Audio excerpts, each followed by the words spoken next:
The State Department is one of the most important offices in the United States government. It's responsible for how America works with countries around the globe.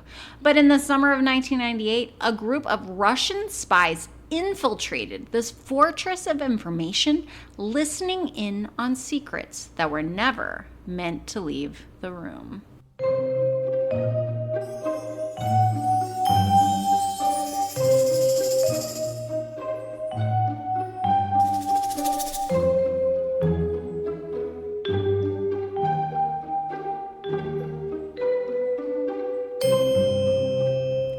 Hey everyone, I'm Jen. Thanks for being with us for another week of Two Crime Newsies. And with Jen, it's me, Tina. Hi, Tina! I'm so excited for this week's episode. Of course you are. It's a spy one. Yes. We're going to get into trade crafty things. We're going to get into secretive things. I love it. Yes, you do. I got to Tina's house and I was welcomed at the door by her lovely, cute little dog who is like sound asleep at Tina's feet right now. It's adorable. She snores. So if you hear that. My gosh. I was editing earlier in the week. I was editing one of our episodes and all I do is hear her in the background of our episode. She's a very active dreamer also. She one of those puppies that like runs like yes. She makes the little yelps and her paws move and her little whiskers move. She has some intense dreams. Did you know, factoid for you here, my husband pointed this out to me the other day. So you know how cats' whiskers grow? Like let's say your cat gets chubby, right? I don't have a cat, but let's say I had a cat. And I had a chubby cat once. So you know what I mean. I don't know. Do I? When they get chubby, their whiskers expand with them I have never noticed to that. go with the chub.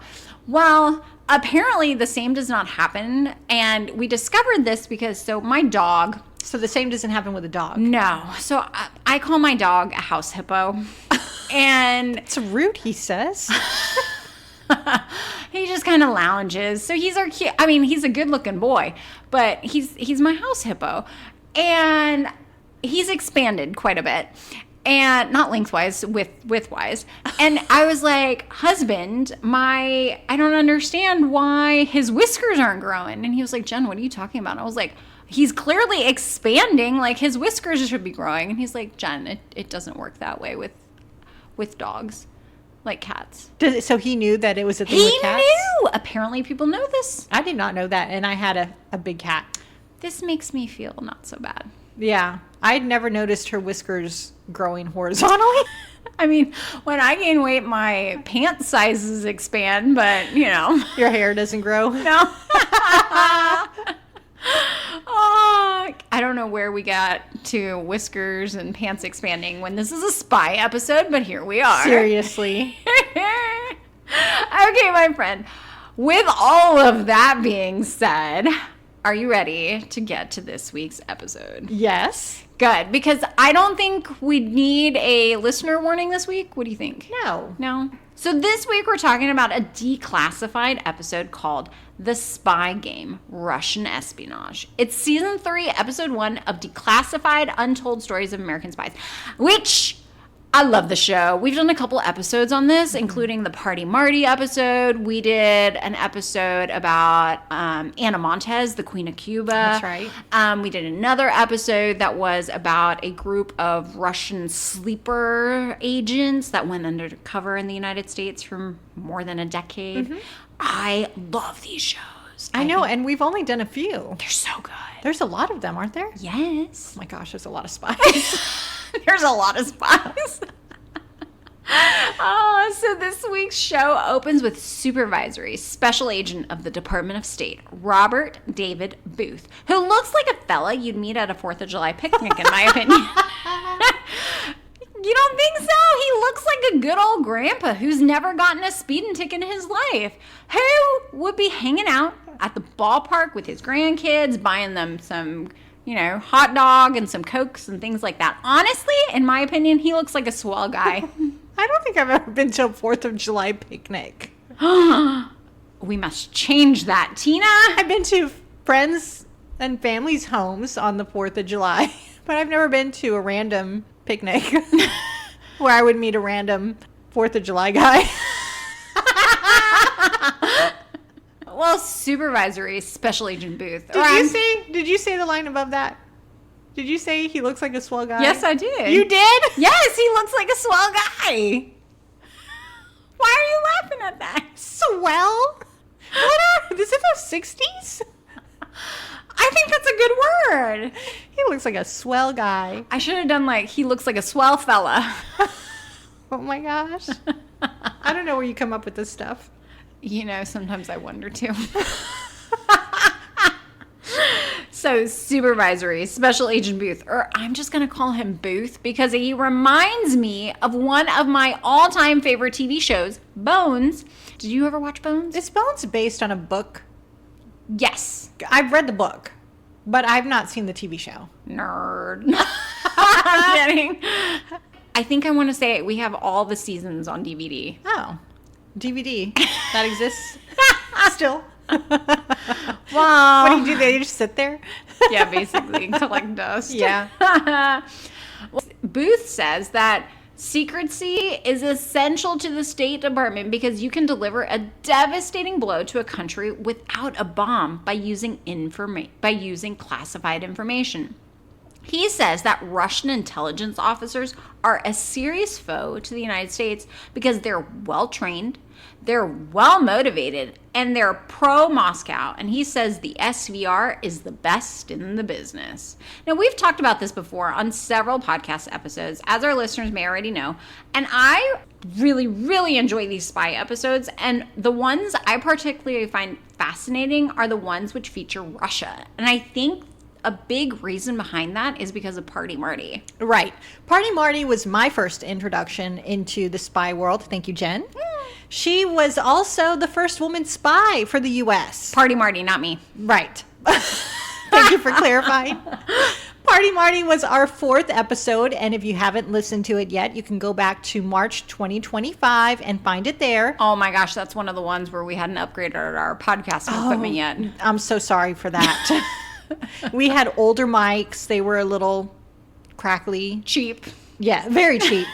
The episode title is Two Spies Passing in the Night. If you can get past the microphones, it's still a great story. Mm-hmm. And I love Party Marty's story. She was fearless, smart, and paved the way for women spies. And why did they call her Party Marty, Jen? Because she was a party girl. She was. She landed in Russia and chose to blend in by being a party girl because no one who was an actual spy would be a party girl, right? Right. With her fun personality, it was the perfect cover. I love Party Marty. And we all have heard of, or most of us have probably heard that Russia meddled in the 2016 presidential election. No. I'm just kidding. I gave Tina a look like, what?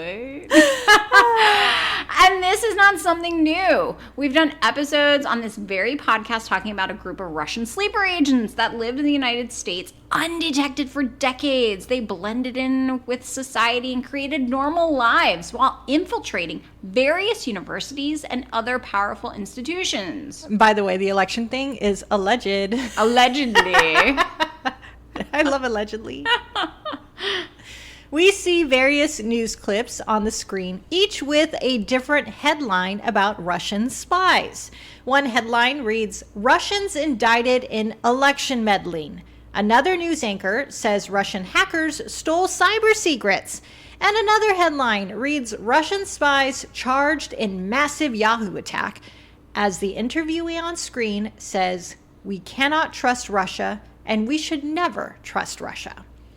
FBI Supervisory Special Agent Don Sullivan Jr. says Russian history is about conquest, and spying on their enemies is now part of their culture. Special Agent Andrew J. Pierce says the United States is a global superpower and has everything other countries want, including wealth and technology, and that's all wrapped up in classified information. As you can probably imagine, it's pretty simple. The reason people spy is to gain an advantage. You want to know what your adversary has in their arsenal. Supervisory Special Agent Booth says it best here. They spy on us, and we spy on them. Special Agent Pierce says spying is one of the oldest occupations in the world. And I do think we've heard other people say this when we've covered other spy cases, but I just think it's so bizarre to think about because I picture Mission Impossible and James Bond movies when I think of spies, and those movies just seem so fake. Don't you think? No. Really? I'm sure there's people out there like Jason Bourne who are like jumping from building to building. No. Oh, yeah. No, they're probably just, I mean, come on, you've got to be pretty agile, and the spies are kind of up there, aren't they? Like agile like a cat? Yeah, Like to be nimble? jumping from building to building. Are there whiskers growing, Tina? Maybe. I went down this rabbit hole a while ago. As you would. Yeah, just a little bit. Did you know that like jumping from building to building is like a thing? Oh, Like, you mean parkour? excuse me? Park what? Parkour. Oh, core. Yeah, parkour. Parkour. Parkour. Okay. When you jump from object to object. I don't know if that's what you're referring to. Is that what Probably. you're talking about? Probably. Okay. Well, what were you going to call it? I don't know, but not that. Are you saying it's a sport? Yes. Like there's people so I got on this by watching like an Instagram. What are those video things on Instagram? Reels. That's it. I was watching them and then one shows up and then multiples thereafter. Yeah, because your of the algorithm algorithm-y is like thing, all parkour. basically. And there was this person who jumped off of a bridge onto a pillar, like in a river, and they just stood on the pillar. And then they didn't have enough of momentum to get back to the bridge. So what'd they do? They just kind of stood there. And then? The movie ended. The little clip That's ended. the worst movie ever. The little clip ended. Wow. I don't know if that's parkour, Jen. Is that AI, maybe? I mean, who knows? I feel like yeah. Okay, maybe. well, this is not AI. Spying is real. Special is. Agent Pierce also says spying is an occupation that's never going to go away. Dun, dun, dun. That's not very scary movie. Dun, dun, dun. That's better.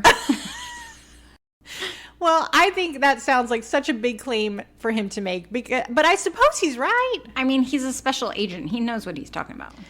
We hear on the show that Russia is trying to learn about U.S. policies and what's behind them because the United States and Russia both have enough nuclear weapons to cause a lot of nightmares.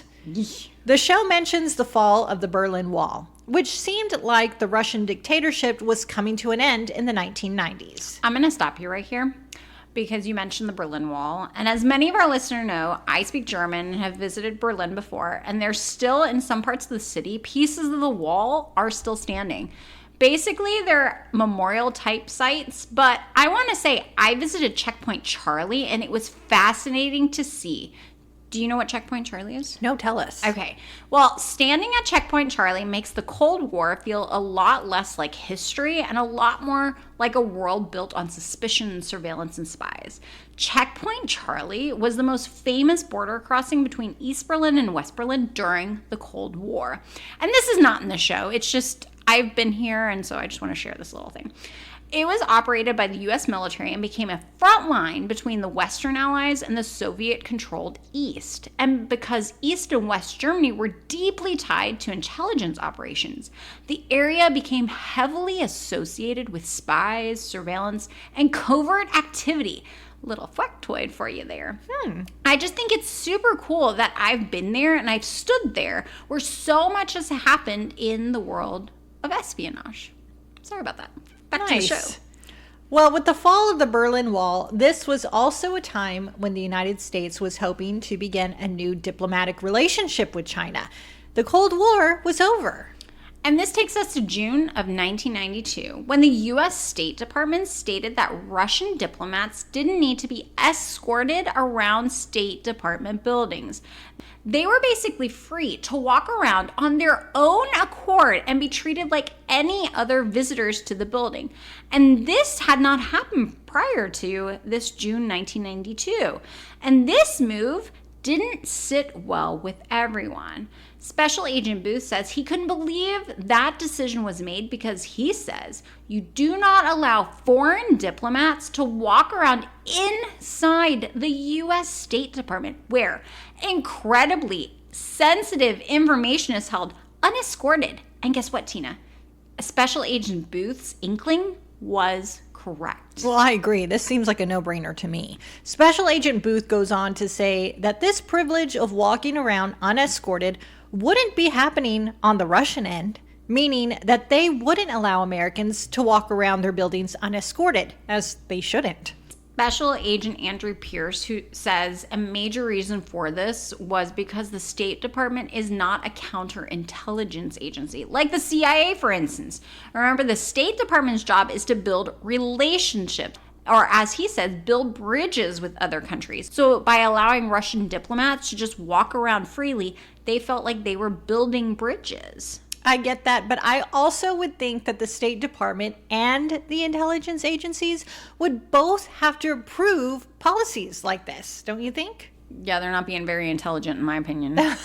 Agree. This is pretty unbelievable. As we hear on the show, it didn't take anyone long to figure out that the non-escort policy was not a good idea. Booth says it best when he says, it didn't take us long to find out that the bear was not in hibernation, and that the Russian intelligence service that had morphed from the KGB during the Soviet era to the SVR had not changed their mission at all. Well, who would have seen that one coming? I really hope those people who were in charge at the State Department at the time, the ones that made up that stupid policy, were replaced immediately on the grounds of being terrible decision makers. They weren't using their thinkers. No, you can't be in charge of important stuff when you have a terrible thinker. The show now takes us to the summer of 1998 in Washington, D.C. Agent Booth was the deputy director of the Office of Counterintelligence at the U.S. Department of State. He says during a meeting, he's given a catalog of Russian diplomats that were planning on visiting. So at this point, it's been going on for over 6 years, this non-escort policy. That's a long time. That's a really long time. And Don Sullivan says that most people on the list have been working as diplomats, working for the Ministry of Foreign Affairs for some time. But some people on that list were, in fact, known spies who were pretending to be diplomats. Oh, who would have thought? I mean, seriously, the audacity.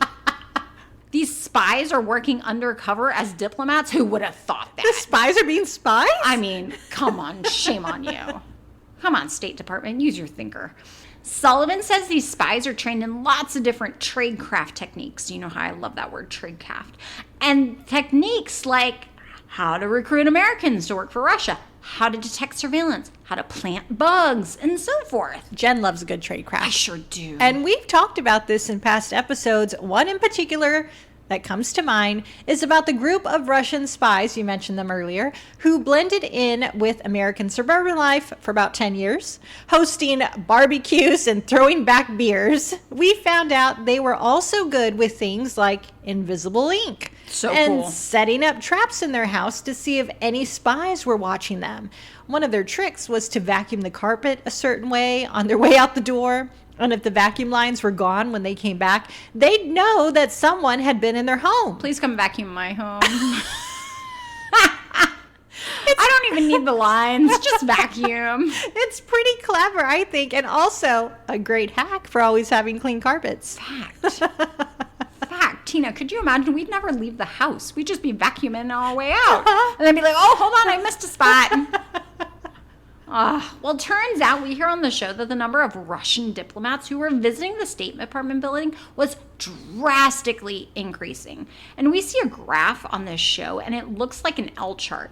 At the bottom, you see the months of the year, March, April, May, and so forth. And going up the side, you see numbers, 10, 20, 30, and so on. Well, in March, the line begins at 10. Then by May, the number is up to 30. And by June, 40. And we hear Agent Sullivan say, you didn't have to be a rocket scientist to see that something was going on. They were always inside the State Department building, walking around, unescorted, having free range of the building, so to speak. So we learn that Russian diplomats do commonly visit the State Department to work on issues like reducing nuclear stockpiles. I feel like that's a good thing to work on. I agree. Yes. Keep doing that. Yeah. However, a Russian intelligence officer is after something completely different. They want to get their hands on sensitive and classified information. In other words, super secret stuff. Allegedly. And Tina, that's a big problem because the United States does not want sensitive information that's being spoken about inside the State Department amongst its employees to get into their adversaries' hands. Well, obviously not. And we hear Special Agent Booth says, if a Russian intelligence officer, meaning a Russian spy, is inside the U.S. State Department building and walking around freely, he or she is up to no good. Allegedly. Their goal is basically to try and get a one-up on the United States. And we talked about this also in the Anna Montez episode, where Anna Montez, a U.S. citizen who worked inside the Defense Intelligence Agency as a senior analyst, was spying for the Cubans. Montez went under the radar for years before anyone ever suspected her, even being dubbed the Queen of Cuba inside the DIA because she knew so much about Cuba. Montez would memorize information she learned at her job, often classified information, and then pass it on to her Cuban handlers, who then, in turn, shared that information with some of the United States adversaries around the globe at that time. Countries like China and Russia, to name just a few. Okay, so remember how Jen mentioned that there was a rise in Russian visitors to the State Department in the summer of 1998? Sure do. And Special Agent Booth had received a catalog of them during a meeting? He sure did. Agent Booth now tells us more. He says all of those Russian visitors are a red flag. Or several red flags. Yeah. And it's not consistent with normal diplomatic activity. Shame on you. There's too many of them milling about. And I also can't believe that the Russians didn't think that a bunch of them going in and out of that building all of a sudden wouldn't raise several red flags. I feel like they probably got away with it for a while, though, prior to somebody actually picking up on it. It reminds me of don't be suspicious, don't be suspicious. Agent Booth reminds us that one of the missions of the State Department was foreign negotiations, and most importantly, their job is to keep things stable. Good job. Yeah. He says if the Russians found out the bottom line for U.S. negotiations, then they might be able to out-negotiate the U.S., allegedly. Allegedly. And during this meeting, we hear that officials with the FBI were shocked to find out that Russian so-called diplomats were not being escorted around the building. They didn't know that at that point because even members of the FBI had to be escorted. So Tina, I want you to think about this, okay? FBI agents had to be escorted around the building, but members of a foreign government did not need to be. That blows my mind. How in the world could this happen? I feel like it's completely counterintuitive. I agree. It's absurd. And I really do not understand how this was allowed to happen. How someone didn't say, why are the FBI agents allowed or not allowed? Hold on. Why do FBI agents have to be escorted? What's wrong with my brain? They need an escort. How do the other people not need an escort? Exactly. So Agent Sullivan of the FBI and Agent Booth of the State Department say they started developing a plan. They needed to figure out what was going on in the building and outside of the building because clearly there was something afoot. No pun intended. They're just walking around unescorted, being a foot. Agent Booth tells us about a 6-week plan he and Don Sullivan came up with. So their plan during this time was to find out who the Russians were that were going to the main State Department building and which offices in that building they were going to and how long they were in the building before going back to their car. So as soon as these Russians parked, there were people following them to the building and pointing them out for other people to follow them around inside the building. So they wouldn't be suspicious. Don't be suspicious. Don't be suspicious. I love this. These agents are spying on the spies, Tina. Yes. Way to go. You have to always assume if you're a spy that there's another spy watching you, don't you think? I think you have to be Suspicious. suspicious. Don't be suspicious. So Sullivan says that they saw one after the other of SVR, meaning Russian spies, going into the State Department building, and sometimes they would go more than one at a time and would go inside literally in groups. Not to mention, we heard that one time they witnessed a Russian diplomat go into the building with nothing in his hands, and then he came out of the building with a briefcase. Talk about suspect. Sir, what is in that briefcase? That is bold. So we know that something is clearly going on, but we don't know what exactly was going on. And let me just say this. Not anyone can just meander into the State Department. Well, apparently they can. Yeah, apparently at this point they could. But you can't just meander into the State Department off the street and start exploring the building. As we just talked about, FBI agents had to be escorted around the building. But also keep this in mind. Agent Booth tells us that there are literal barriers to keep people from getting into the building. He says when you go to the main State Department building, there is a physical barrier, and there you have to show a specific ID card. And then the receptionist writes it out for you, and then you go to a gate guard, who then physically opens the gate for you. So as you can imagine, not just any Joe Schmo off the street can walk into the State Department. But you can be a Russian diplomat. And just walk around freely. Agent Booth tells us about one diplomat that they watched go inside of the building and didn't go to the receptionist. Instead, he took a seat on a chair in the lobby. Now, Agent Booth says about 10 minutes later, they then watch another Russian diplomat enter the building and go to the reception desk. That diplomat gives the receptionist a number to call, and when she does call the number, the person on the other end says, "Yes, we're expecting Dmitry, send him up." Now we found out the number she dialed is actually to the lobby phone. Where the other one was sitting. Right. So the Russian diplomat that was sitting in the lobby chair answers the lobby phone and says, "Send Dmitry up." And why doesn't anyone notice this, Jen? Because apparently the lobby is so noisy that no one cares or notices that the lobby phone was ringing. Why is there even a lobby phone if there's a receptionist just a few feet away? That's a good point. Holy smokes, Tina. Like, I don't want to give him any credit here, but I mean, that's genius. After entering the building, the so-called Dmitry, and I'm putting air quotes around his name because I doubt his real name is in fact Dmitry, is free and clear to walk the halls of the State Department. Not to mention, Tina, I wonder how one goes about getting a receptionist job at the State Department. Great question, Jen. How does one get a receptionist job at the State Department? How do they even have a receptionist? You should just have to scan your super secretive badge or your handprint to get in, or your eyeball. And there should be cameras watching your every move inside these buildings. Even the non-super secretive job that I had in the early 2000s had me clock in with my handprint at work. This was the job that you were interning with me. You had to log in with your hand? I had to not log in, but I had to clock in with my handprint. That sounds suspicious. What were they doing? You never saw anyone do that? I wasn't really paying. I didn't get paid, so I wasn't really paying attention. You walk in the door, and there was a little machine on the wall, and you put your hand on the machine, and then that's how you would clock in. Huh.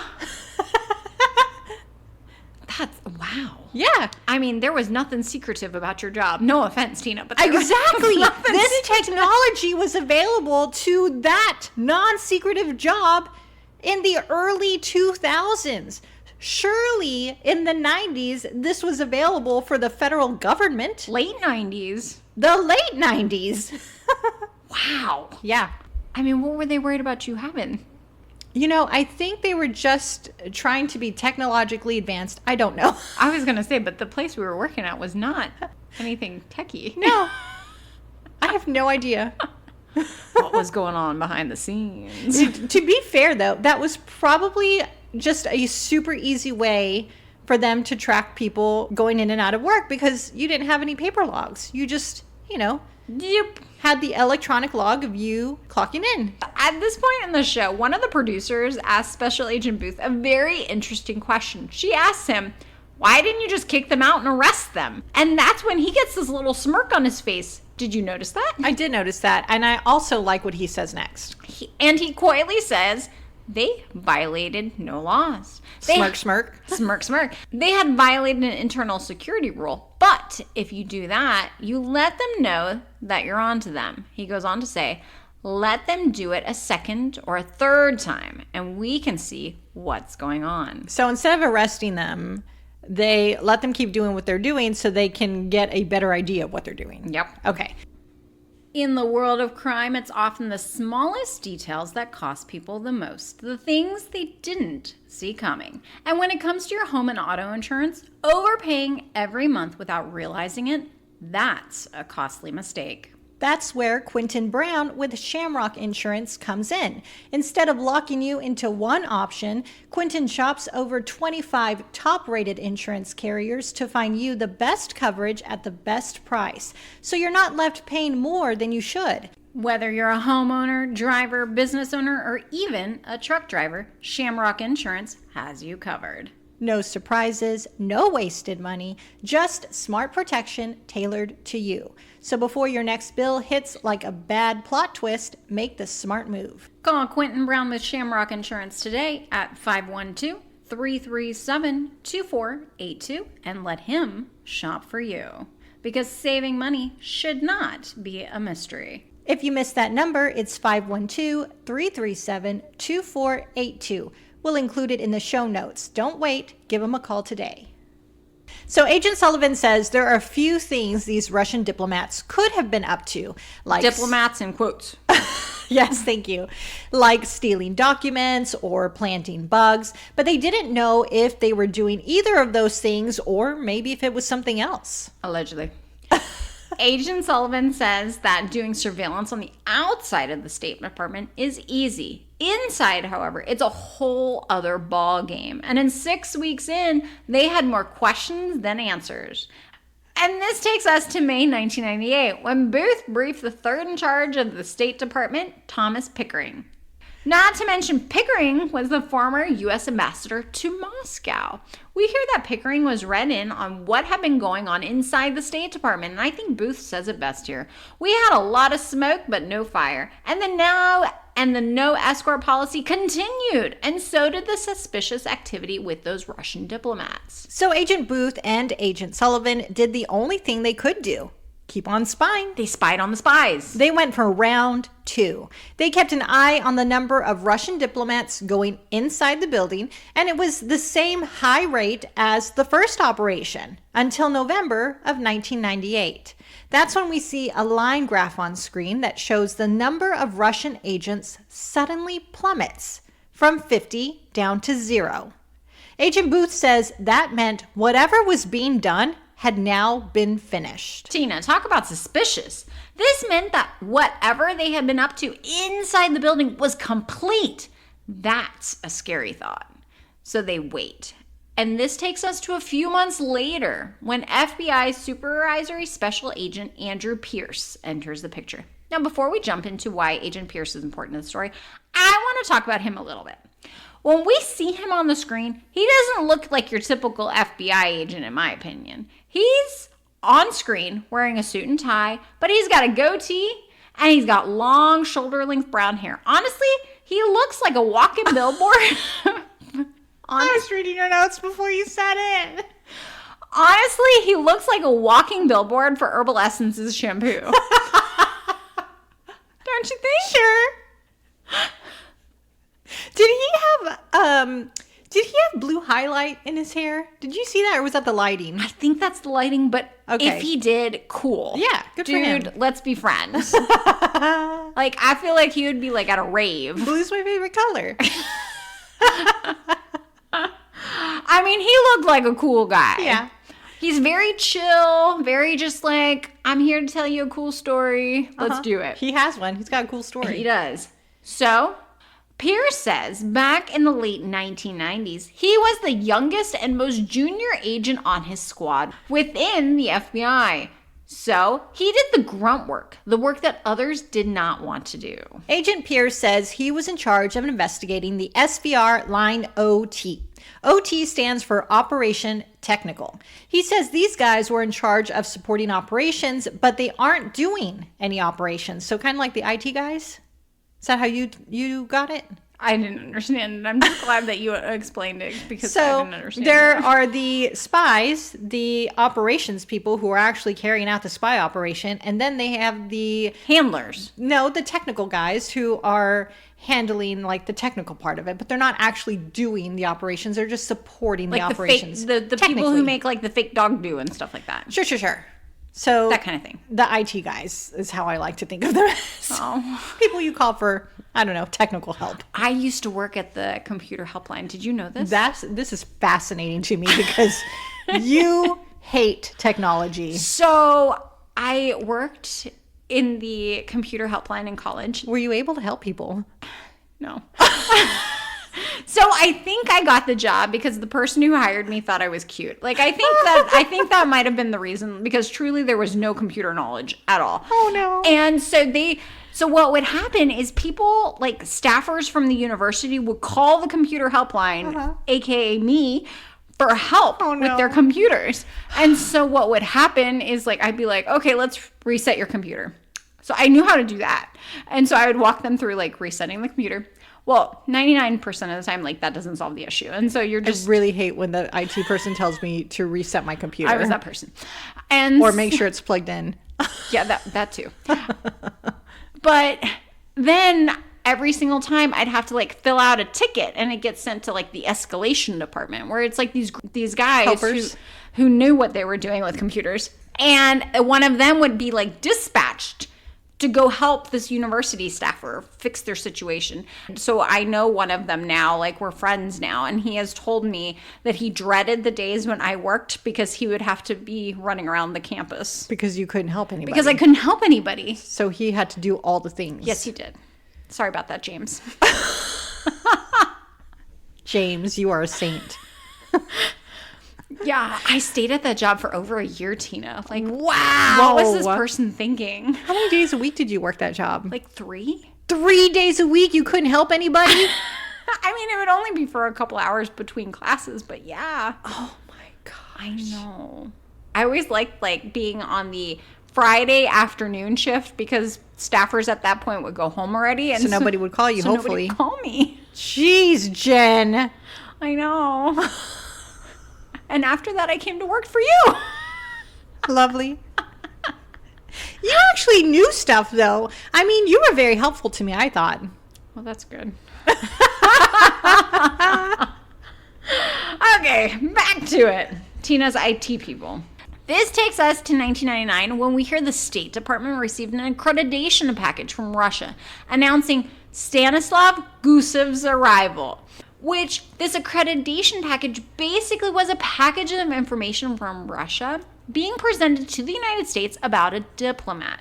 It talks about who he is, what he's going to be doing there, and so forth. So you may be wondering, who is Stanislav Gusev? So, of course, the State Department looks into this guy to make sure he is who he says he is. And they find he is a line OT officer, and he was replacing the line OT chief. The spy assistant.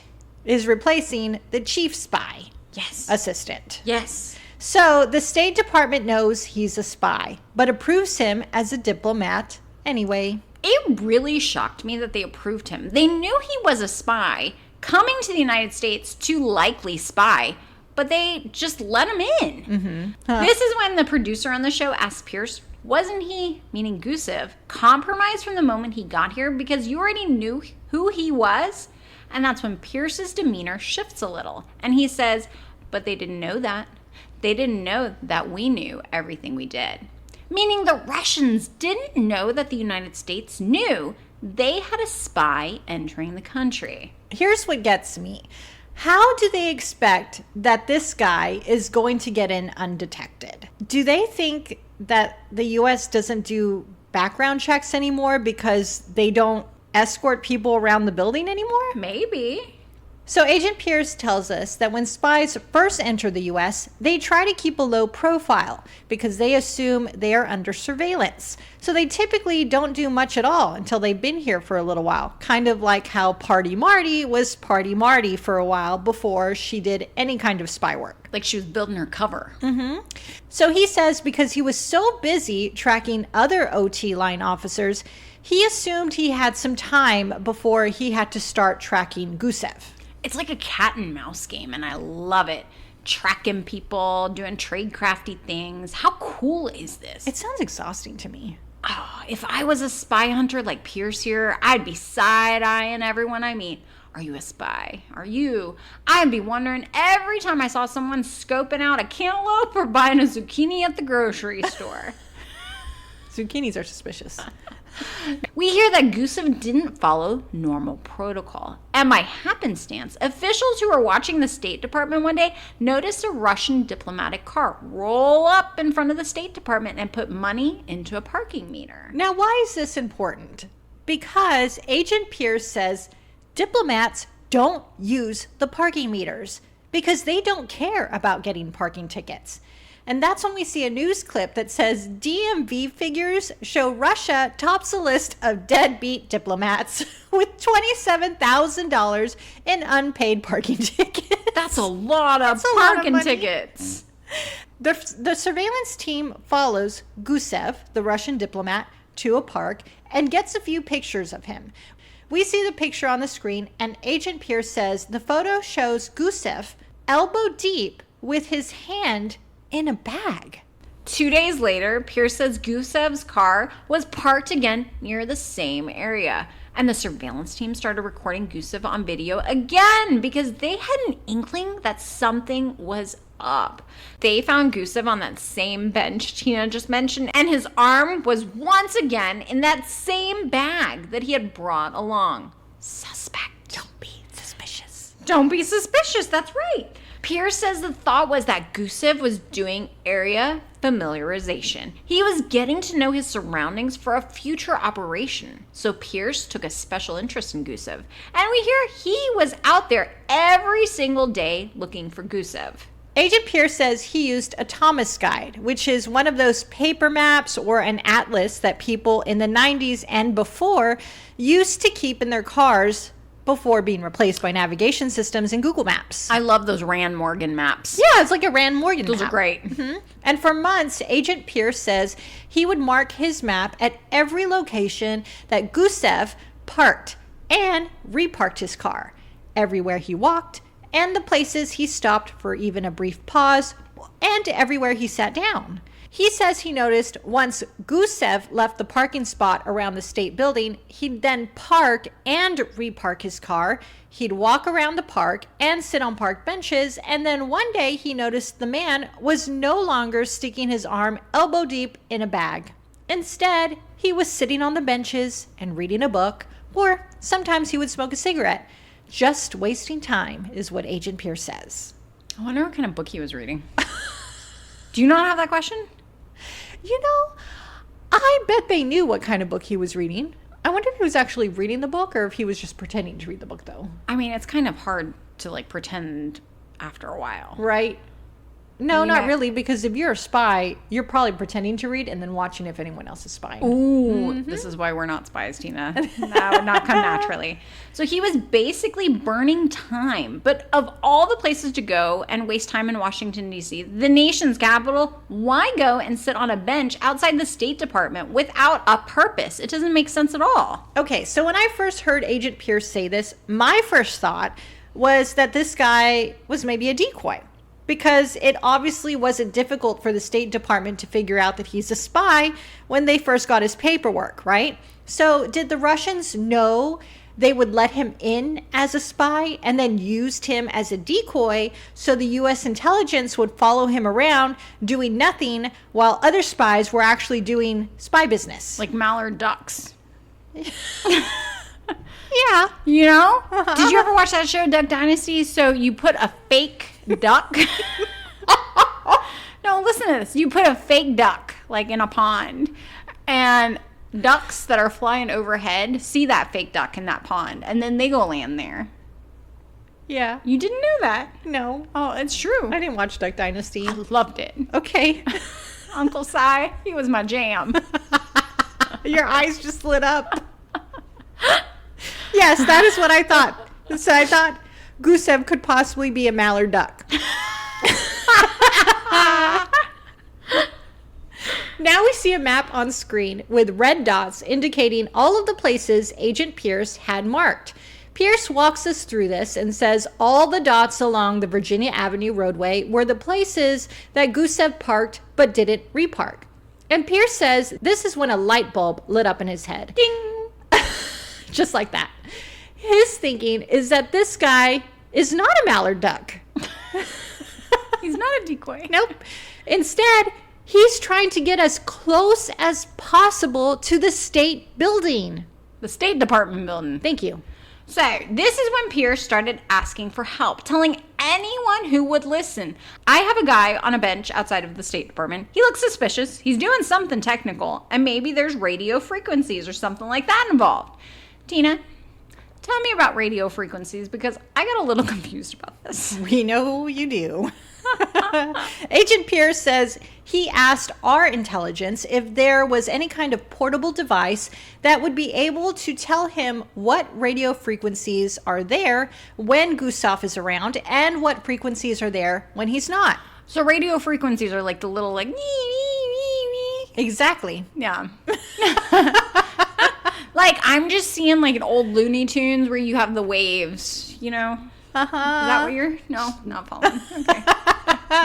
So his plan is to gather data at both those times. What times? When Gustav is present at the park Okay. and when he's not. Oh. And what radio frequencies are there when he's present and when he leaves. Oh. And when you overlay that data, the common frequencies will overlay on each other, but any other frequencies that are not common to both those times will stand out. So if Gustav is there and there's a radio frequency there, only when Gustav is there, that's Gustav. Correct. Ah. And this is when we hear Pierce say he got a phone call from someone saying, I know a guy. It's all about who you know. Pierce wouldn't give away who the person was on the show. All he would say to the camera was that the person worked in the intelligence community, which makes me wonder, CIA? And about a week after getting Mystery Man's equipment, one frequency was uncovered that was an unauthorized signal that came on only when Gusev was around. When Gusev wasn't there, that frequency wasn't there. And as you can imagine, this is a big issue for the State Department and honestly for national security. So Pierce says they went to the FBI Supervisory Special Agent booth for help.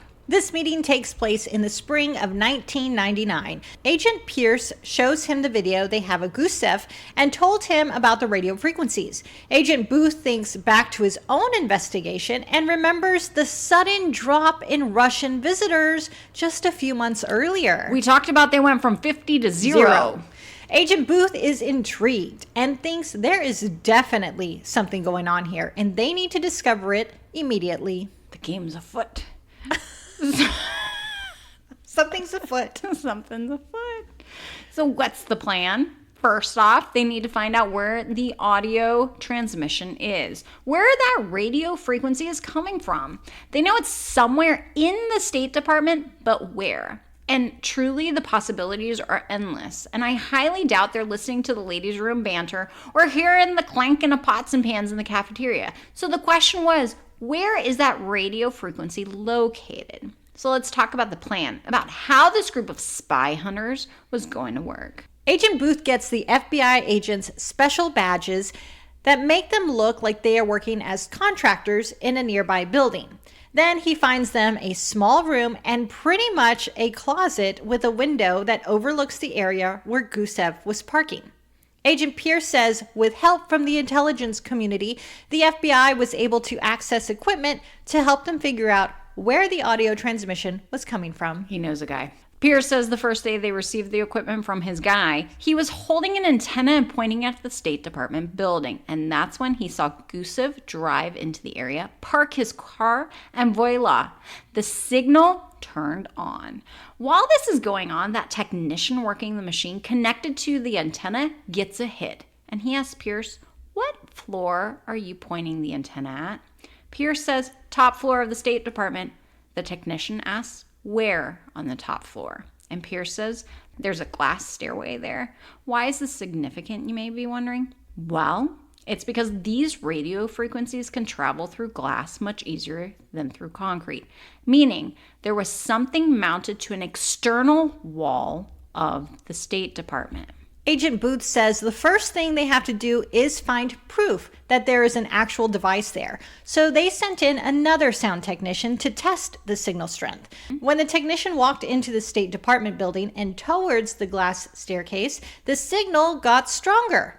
Then he started climbing the stairwell, and the signal got even stronger. And when he reached the top and exited into a corridor, Agent Booth says the device the technician was using was so loud it was screaming. He keeps walking toward the screaming signal and reaches a closed door conference room.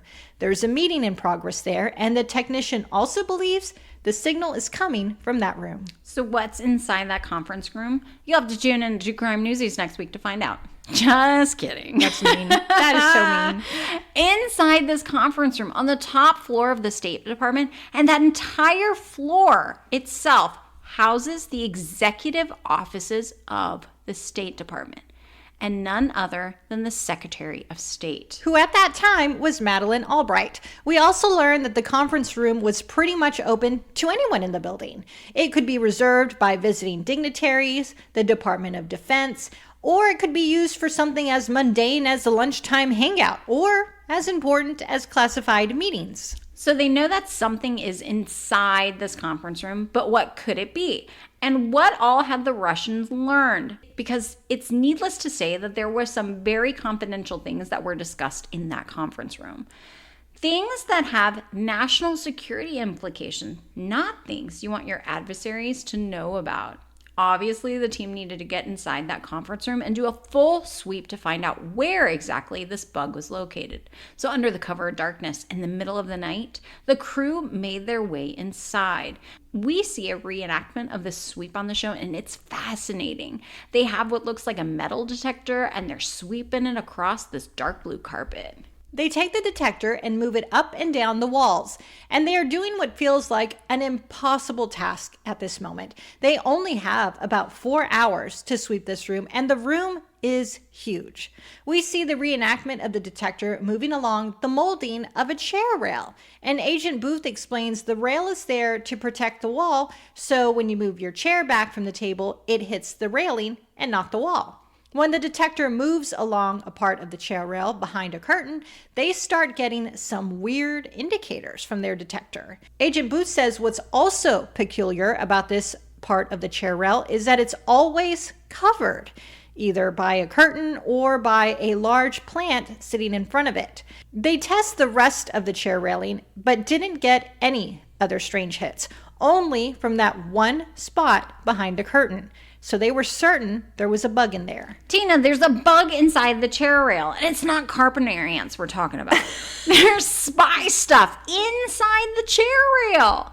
This is when the producer asked Pierce, "Did you take the railing off?" And his eyes got big and he goes, "Oh no." And Booth says that they didn't want to remove it because they didn't know if it had a tripwire in it, which would go off and let the Russians know that they had discovered it. Tina, they were worried that the chair rail was booby-trapped. So they left it in place because Booth says there were options. And here's what they came up with. Option 1, disable the bug and see if the Russians come back to fix it and then arrest them. Nah.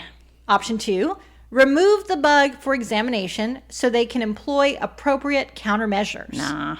And then there's option 3, leave the bug alone, see what information they can gather from it, and monitor the conference room at all times, 24/7. I like it. It's shocking that they were able to get a bug inside one of the most secure government buildings. It just blows my mind. But there is now at least a plan in place to monitor what the Russians were hearing. Pierce says it was determined that they would install audio and video in the conference room, which would then be watched 24 hours a day, 7 days a week. There was a camera looking into the room facing the curtained bug area and a camera facing down above the bugged area. They were looking for anyone who would come into the room and try to mess with the bug. The monitoring team also had a panic button, so if anyone did mess with the bug, they can lock down the building right then and there. The big question for agents working the case was also, how is this recording device turning on? Because it wasn't always running. We hear they found out that when Gusev would turn on to Virginia Avenue in his car, where the State Department is, that signal would turn on and a radio frequency would beam down toward his car. Gusev also drove a 1999 Chevy Malibu, and Agent Booth says they nicknamed the car the Malibuski. Malibuski. That's fun. He goes on to say the bug information was transmitted to the car onto a tape recorder and that there was a box of Kleenex on the back of the window of the car which held the antenna. So Gusev would park his car, feed the meter, and then let the recording device get all the information while he took a walk to the park. Pierce says after A foot. Pierce says after weeks of surveillance, they believed they had all the information they needed to make an arrest. Agent Booth says the plan was to wait until Gusev pulls up outside the building like he normally does, but this time they would create a fake meeting in the conference room. So the State Department gave classified information that had been cleared, information that was also legit but wouldn't be harmful for anyone else to hear it. Booth says the listening device is broadcasting classified information to a Russian diplomatic car, which meets the requirements for espionage. And this takes us to December 8th, 1999. Winter has come to Washington, D.C. It's only a matter of time until jingle bells and carolers fill the streets and the State Department empties for the Christmas holidays. It's go time. Everyone is in place for the takedown. Gusev leaves the Russian embassy in his little white car, the Malibuski, pulls onto Virginia Avenue, and the FBI is waiting for him. They have 2 cars parked across the street from the State Department in front of the Diplomatic Security Office. One car contained FBI surveillance people and gear. The other was a decoy car, which would leave right as Gusev was pulling onto Virginia Avenue and nearing. So they would pull out of a parking spot in order for Gusev to take that spot. Gusev thought he was getting lucky with a great parking spot right across the street from the State Department, when in reality, he was just falling victim to a trap laid out by the FBI. As soon as Gusev pulled up the road, the FBI agent left the space open so Gusev could slide on in there right behind the FBI van. And that's what he did. He parked right in that space. He feeds the meter and he heads to the park. And the fake meeting begins in the conference room. This is when it's go time. They have enough for espionage, and the FBI agents in that van jump into action. They jimmy the lock on the Malibuski and drive off, and that's when FBI agents confront Gusev.